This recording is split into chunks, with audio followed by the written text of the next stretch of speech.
Welcome to Lunch-spirations, the show where we inspire you to take simple ingredients and make something spectacular. Today, we're using some whole wheat bread, avocado, 4 kinds of cheese, sun-dried tomatoes, jalapeños, and mayonnaise. Wendy, is the water warm enough? Shall we begin?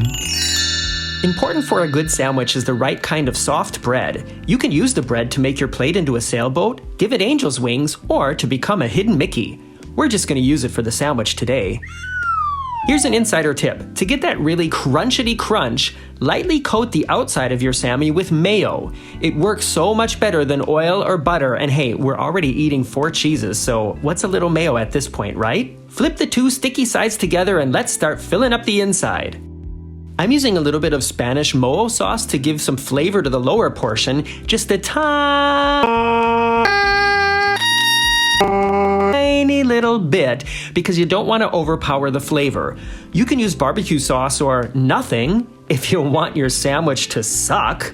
2 of the cheeses I had were pre-sliced, so I tore them up for better coverage. This is aged Gouda and some goat milk Gouda. Place them into a nice cheesy quilt. Good night, bread. I still have 2 other cheeses, but they're gonna go on after the tiny bits, and I'll tell you why later. Before we continue, you're gonna need to grab A big knife. Did you know if you leave the seed inside an unused portion of avocado, it will stay fresher and greener longer? Yep. I'm only gonna use a little bit, so the seed is staying inside this time too. You just need to cut it, scoop it, chop it, and pop it. Come on now. Cut it, scoop it, chop it, and pop it. Try to carefully spread it out using just your fingertips and make sure that some of the bottom layer of cheese stays visible. Sun-dried tomatoes and jalapeños are 2 ingredients that can add a lot of flavor to your sandwich, but if you use too much, they will overpower the taste of everything, so take it easy. I'm chopping them into tiny bits and doing my best to keep my fingers as far away from that jalapeno as I can. Cut it, scoop it, chop it, and pop it. Immediately after handling jalapeños, it's important to rub the juices directly into and around your eyes. Then wash your hands. Now, let's move to the stove and finish putting the sandwich together and get cooking.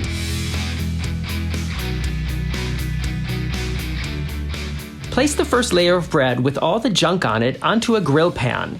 If you don't have a grill pan, go to the very unofficial Amazon store and order one for yourself for Christmas. You pay the same price as always, but by using my links, you help support what I do because I get a commission for qualified purchases. Yes. The secret to getting this sandwich to stick together is to also use grated cheese, which will melt into the grooves between the veggie ingredients and cement the whole thing together. I prefer to grate the cheese when it's already in the pan to avoid having the cheese go all over the counter. This is sharp cheddar. The other cheese I used is a vegetarian Parmesan, but I think my camera is parmophobic because it stopped recording when I was grating that cheese, so I sent a letter to Human Resources. Alright, turn on that heat just a little over medium, plop that bread on top, and then find something to cover up that chunk of goodness with in order to conserve the heat and melt the cheese. And now, we wait. And it's a good time to clean up all that stuff.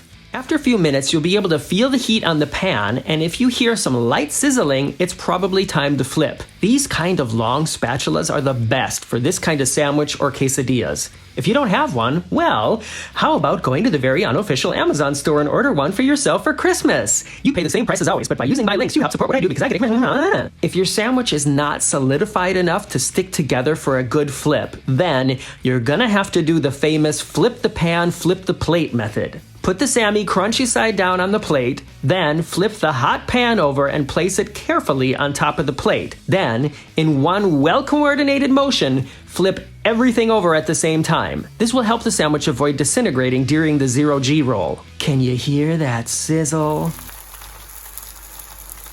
If you do, then turn off the heat. The second side will cook a lot faster. I'm gonna cover it up again for a minute to help get that cheese nice and melty. And here is a gourmet tip to add even more flavor. Cut a clove of fresh garlic in half and smell it. That smells so good. Can you smell it? Can you smell it? Smell it? Can you smell it? Then, while the bottom side of your sandwich is crunching up, rub the garlic all over the top side. Boom! Immediate garlic bread. When the bottom side is sufficiently crunched, it's time to plate. But wait, You can't just have a sandwich. You gotta have some chips or soup or salad too. We had some leftover salad from last night, including some sweet corn, baby spinach, carrots, black beans, broccoli, and tomatoes, and I figured it would be way more healthy to get some greens on this plate, so...